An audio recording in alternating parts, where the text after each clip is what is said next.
2024-এর লোকসভা নির্বাচনে এবার উত্তর পূর্বের রাজ্যে ত্রিপুরাতে সিপিএম, কংগ্রেস ও বিজেপির কারা কারা প্রার্থী হয়েছে এক নজরে আপনাদের সঙ্গে আমরা প্রতিবেদনটি তুলে ধরব।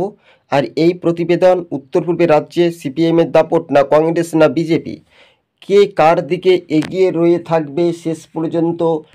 বিপ্লব দেব তিনি বিজেপির প্রার্থী হয়েছেন। এবার বিপ্লব দেবের বিরুদ্ধে জোর টক্কর লড়াই করছে বাম কংগ্রেস। কতটা শক্তি বৃদ্ধি দিতে পারবে, হারাতে পারবে ভোটে, এটাই এখন দেখার বিষয় রয়েছে। এবার মানিক সরকারকে প্রার্থী করতে চাইছে ধনপুরের কয়েক হাজার কর্মী সমর্থক, অর্থাৎ ধনপুর বামেদের একসময় শক্ত ঘাটে ছিল। এদিকে ধনপুরের পর আমরা যদি রাখি, সুদীপ রায় বর্মনকে লোকসভা নির্বাচনে প্রার্থী করতে চাইছে কংগ্রেসের কর্মীরা। 6 আগরতলার দাপটে তিনি একজন হেভিওয়েট বিধায়ক। বিপ্লব দেব তিনি ছিলেন রাজ্যসভার সাংসদ বর্তমানে। এবার সাংসদ ভোটে লোকসভা নির্বাচনে বিজেপি তাকে প্রার্থী করেছে পশ্চিম ত্রিপুরা লোকসভা আসনে। পশ্চিম ত্রিপুরা লোকসভা আসনে ভারতীয় জনতা পার্টি এবার অনেকটাই পিছিয়ে থাকার সম্ভাবনা কি বেশি, কেননা প্রতিমা ভৌমিককে প্রার্থী করেনি। সেই কারণে প্রতিমা ভৌমিকের অর্থাৎ ক্ষোভ বা বিক্ষোভ তার অনুগামীদের হতে পারে বা ভোটে প্রভাব পড়তে পারে বলে এমনটাই মনে করছেন রাজনৈতিক মহল। তবে প্রতিমা ভৌমিককে রাজ্যসভায় পাঠানো হতে পারে, কিংবা উপনির্বাচনে তাকে ভোটে দাঁড়া করাতে পারে বিজেপি, অর্থাৎ রামনগর বিধানসভায়, এমনটাই সূত্রের খবর চলছে। এবার সিপিএম দীর্ঘদিনের রাজনৈতিকবিদ, অর্থাৎ যদি আমরা দেখি 25 বছর ক্ষমতার পর বিজেপি দ্বিতীয়বার ক্ষমতায় এসেছে। অর্থাৎ 2023-এর নির্বাচনে আমরা দেখেছিলাম উপনির্বাচনে যে ধনপুরে ভোট নামে কারচুপি হয়েছিল বা ভোটের নামে প্রহসন হয়েছিল, এই দাবি করেছিলেন প্রাক্তন মুখ্যমন্ত্রী মানিক সরকার। অন্যদিকে সুদীপ রায় বর্মনের দাবি যে ত্রিপুরার বিভিন্ন প্রান্তে দেখা যাচ্ছে যে মানুষ আদতে ভোট না দেওয়ার জন্য একটা বয়কট হতেও পারে, এমনটাই আহ্বান। যদি কিনা শান্তি, অবাধ, সুষ্ঠু পরিবেশে ভোট হয়, মানুষ তাহলে ভোট দিতে পারে। আর যদি শান্তি, অবাধ, সুষ্ঠু পরিবেশে যদি ভোট না হয়, তাহলে মানুষের অধিকার দিয়ে কোনো লাভ নেই। একেবারে স্পষ্টভাবে ত্রিপুরার জনগণ তারা কিন্তু একটা অনুমান করে অঙ্ক কষে বসে রয়েছেন। হ্যাঁ, মানিক সরকার যদি প্রার্থী হয় তাহলে কি বিপ্লব দেব হারবে না জিতবে? সুদীপ রায় বর্মন প্রার্থীও যদি হয় তাহলে কে জিতবে, বিজেপি না বাম জোট? এটা কিন্তু একেবারে স্পষ্ট হতে পারে। কিন্তু 2024-এ যে লোকসভা নির্বাচনে একলা চলো ডাক দিতে চলেছে কংগ্রেস, সিপিএম ও মোথা। আমরা এই মুহূর্তের যে গুরুত্বপূর্ণ খবর, বিগ ব্রেকিং নিউজ, সরাসরি দর্শক বন্ধুদেরকে আমরা জানাচ্ছি। এবার কিন্তু প্রার্থী হয়ে নতুন চমক কি? বিপ্লব দেব তিনি বিগত মাস থেকে তার একটা জল্পনা ছিল তাকে লোকসভায় প্রার্থী করাবে বিজেপির নেতৃত্ব। সেটা কিন্তু দিল্লি থেকে যখন তার খবর আসে তখন তিনি বুঝতে পেরেছেন, তার নাম ঘোষণা করেছে। তিনি আগে থেকেই জানতেন, তিনি 6 মাস থেকেই জানতেন তাকে সাংসদ পদে প্রার্থী দেওয়ার জন্য। এবার বাস্তবে যে বিরোধীরা ভোট ভাগাভাগি বা কাটাকাটি অংশতে বলছে বিজেপি একটা লাভবান হতে পারে। আরও একবার রিপিট করছি, সবুজবঙ্গ নিউজ আপনাদের সঙ্গে প্রতিবেদনটি আমরা তুলে ধরছি। 23-এর নির্বাচনে আপনারা দেখেছিলেন যে বিরোধী ভোট ভাগ বসিয়ে কিন্তু ক্ষমতায় এসেছিল।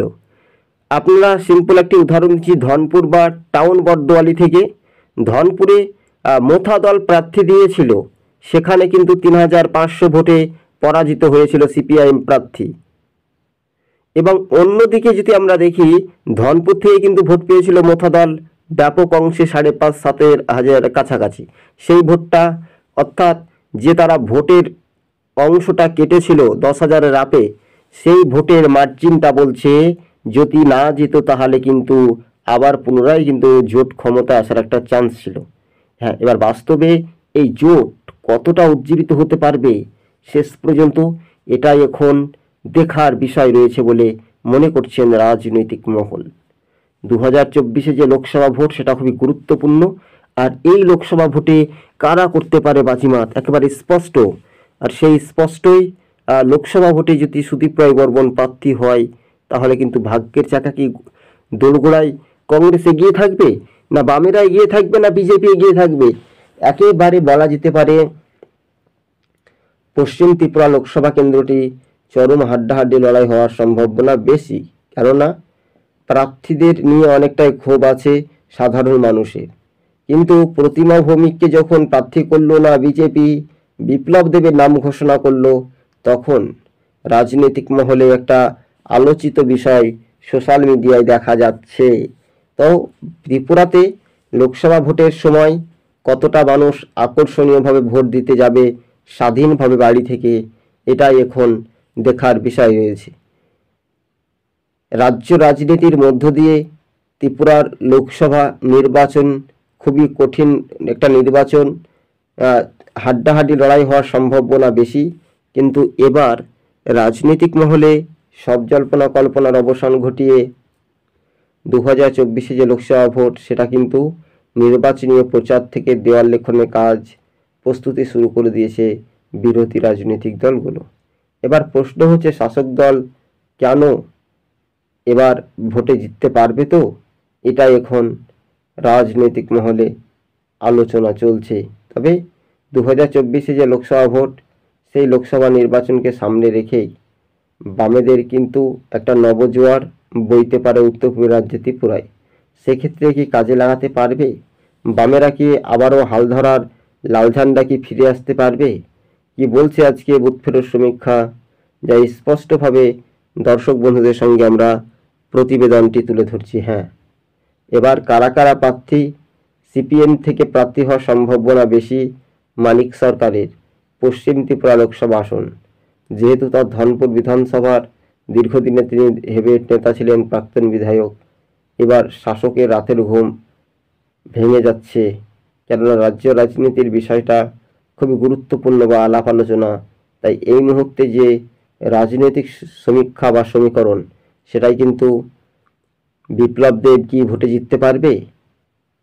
সিপিএমের মানিক সরকারকে প্রার্থী করতে চাইছে দল, আর অন্যদিকে আমরা দেখছি সুদীপ রায় বর্মন যদি প্রার্থী হয়, তাহলে সমীক্ষা বা সমীকরণটি পাল্টে যাওয়ার সম্ভাবনা বেশি বলে এমনটাই মনে করানো হয়। তবে হ্যাঁ, 2024 লোকসভা ভোটে সামনে রেখেই কিন্তু আবারও নবজোয়ার বইতে শুরু করেছে। কিন্তু হ্যাঁ, বাস্তবে এই রূপরেখাগুলো মানচিত্র কতটা আকর্ষণীয়ভাবে কাজ, কর্মস্থান, বেকার যুবদের কাজ, তাছাড়া 10,300-তে এসে চাকুরি নিয়ে বিপ্লব দেব প্রতিশ্রুতি দিয়েছিল ক্ষমতা আসার জন্য, কিন্তু সেই ক্ষমতা আদতে টিকল না। রাজ্যবাসীর দোরগোড়ায় এবার কিন্তু মানুষ স্বাধীনভাবে ভোট দিতে পারবে বলে এমনটাই জাতীয় নির্বাচন কমিশন তিনি বলেছেন। 100 কোম্পানি কেন্দ্রীয় বাহিনী এবার বিজয়ী প্রার্থী বিপ্লব দেব।